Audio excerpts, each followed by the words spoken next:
Postal ব্যালটটা তো মানুষের কাছে পৌঁছে যাবে এবং তারপরে সেখান থেকে তারা ভোট দিয়ে বাই পোস্ট পাঠাবে। কিন্তু কেউ এটাকে মিসইউজ করার চেষ্টা করবে, এটা তো অবাক হওয়ার কিন্তু কিছু নেই।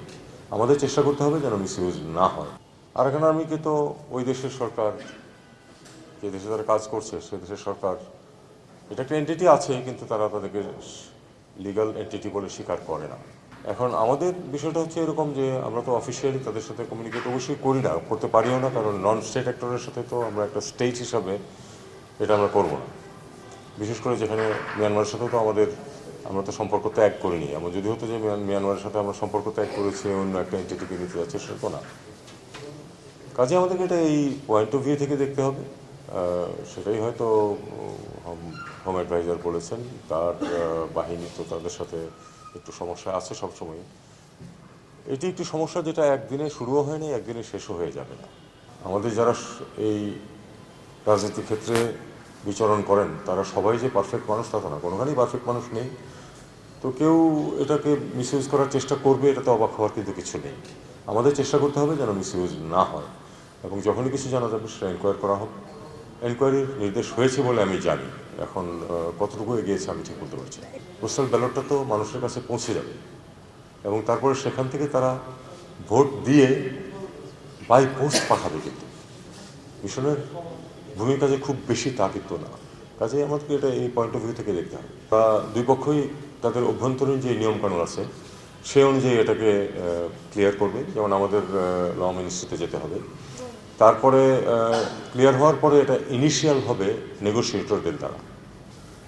এরপরেও কিন্তু ইন্টারনাল প্রসেস বেশ সময় লাগে, কারণ ক্যাবিনেটে যাবে। আমাদের এখানে হয়তো আমরা খুব তাড়াতাড়ি করে দিতে পারি, কিন্তু সবাই তো তা পারে না।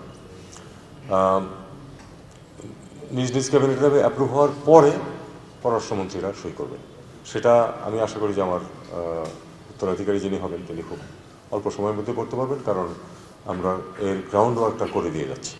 কাজে যে আমরা ফোর্স পাঠাবো এই সিদ্ধান্ত এখনো হয়নি।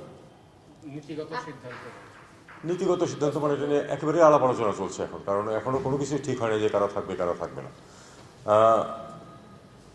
তবে মূল কথা হলো যে যে তিনটি শর্তের কথা বলেছে, যে কোনো অবস্থাতেই কিন্তু আমরা এই পরিবেশ সৃষ্টি না হলে যাব না, আমরা ওখানে লড়াই করতে যাব না। এক, দুই, ওখানে আমরা কোনো এমন কোনো কর্তৃপক্ষ থাকবে যাদের সাথে আমাদের মানে যোগাযোগ করা বা কথাবার্তা বলাই সম্ভব না, সেক্ষেত্রে তো আমরা যাবো না। কাজে আমাদের শর্তগুলি যেগুলো এগুলি মোটামুটি পরিষ্কার, কিন্তু এরপরে আমরা চিন্তা ভাবনা করবো। কিন্তু আসলে কোনো সিদ্ধান্ত তো এখনো হয়নি। দেশের এনগেজমেন্ট, দেশের স্বার্থ কিন্তু মুহূর্তের মধ্যে পরিবর্তন হয়ে যায় না।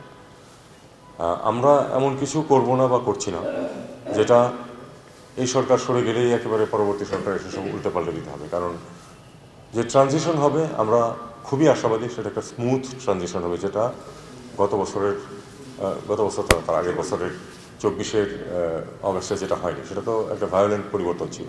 এই ধরনের পরিবর্তন যখন আসে তখন আপনারা প্রত্যাশা করবেন যে আসলেই পলিসির মধ্যে, কার্যকলাপের মধ্যে অনেক বেশি পরিবর্তন আসবে, যেটা এসেছেও, আপনারা খেয়ালও করেছেন অনেক ক্ষেত্রে। কিন্তু আমরা মনে করি যে আমরা যে কাজগুলি করছি সেটা আমরা গুছিয়ে রাখছি যতটুকু সম্ভব।